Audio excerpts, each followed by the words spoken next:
കണ്ണീരോടെ സിനിമാ ലോകം. നിരവധി സിനിമകളിൽ ശ്രദ്ധേയമായ വേഷങ്ങൾ അവതരിപ്പിച്ച ഹിന്ദി നടൻ സുദേശ് കുമാറാണ് അന്തരിച്ചത്.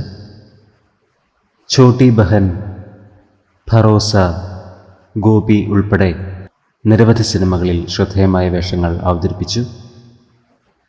സിനിമാ നിർമ്മാതാവ് എന്ന നിലയിലും താരം ശോഭിച്ചു.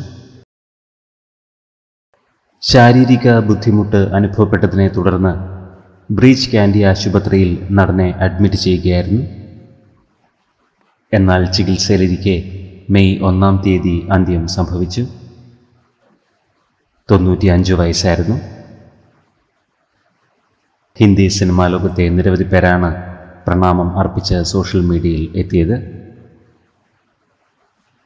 പ്രിയ നടൻ്റെ ആത്മാവിന് നിത്യശാന്തി ലഭിക്കട്ടെ എന്ന് നമുക്ക് പ്രാർത്ഥിക്കാം.